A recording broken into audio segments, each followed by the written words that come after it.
Hello guys, good morning. Good morning people in the world. Yan, gala muna tayo dito sa Hardin.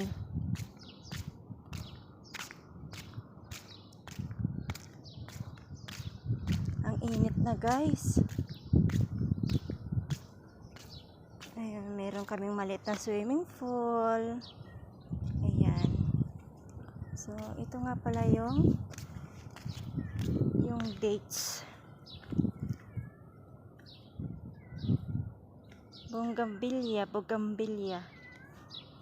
Ay, patay na yung aloe vera. Ay, ano lang pala siya. Sa sobrang init, kulay brown siya. Ito na yung bulaklak na mabango.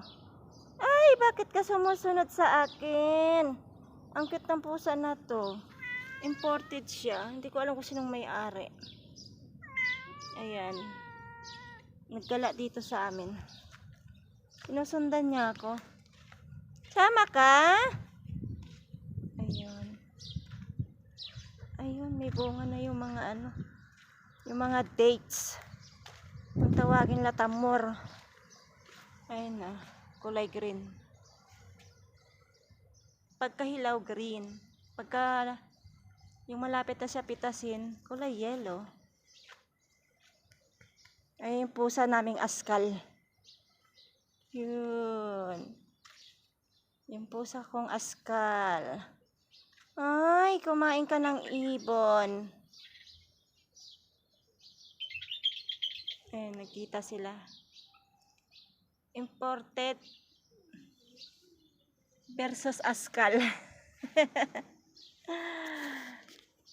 Ayun, ikot muna tayo dito sa hardin ng aking boss.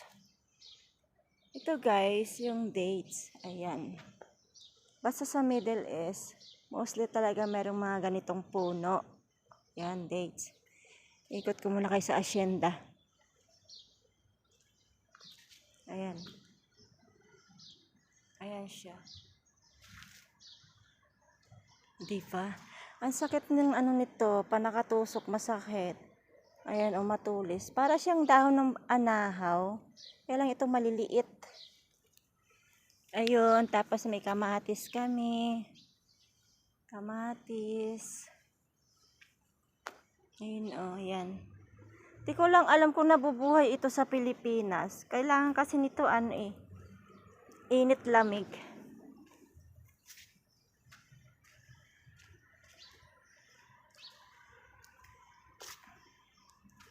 Gamot ito sa ulcer. Every morning, kumain ka ng 3 pirasong bunga. Tapos, yung wala pang laman yung tiyan mo. Yan. Gamot siya sa ulcer. Ang dami, ang daming bunga. Uy, may bunga ang kamatis namin. Ayan siya. May bunga.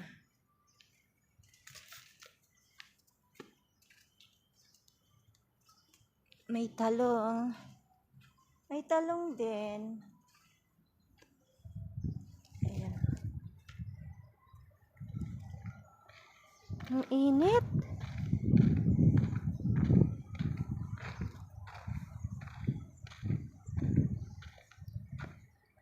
May puno rin dito ng banaba. Hindi ko alam, banaba yata. Ito parang banaba. Ayan siya. Oo, banaba. Kalamansi.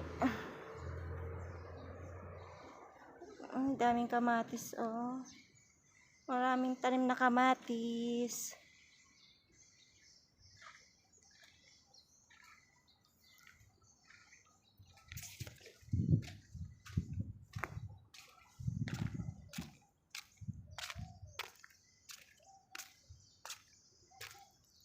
Yung daon ng anahaw. Ay, yung puno ng anahaw.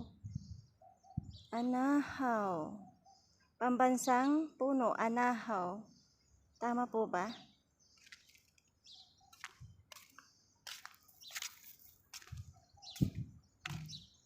Ito na yung bulaklak. Ang bango niya.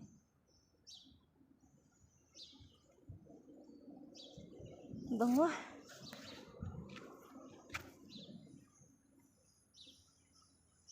Bango.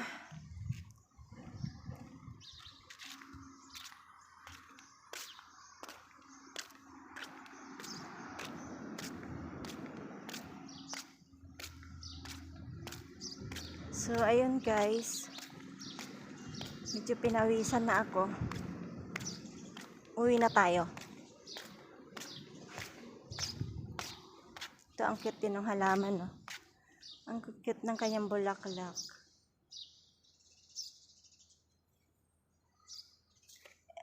Ano nga ang tawag dito? Sa Pilipinas, mayroon ito eh. Kalimutan ko na. Ayan, thank you for watching. Maraming salamat. Blessed Monday morning, everyone.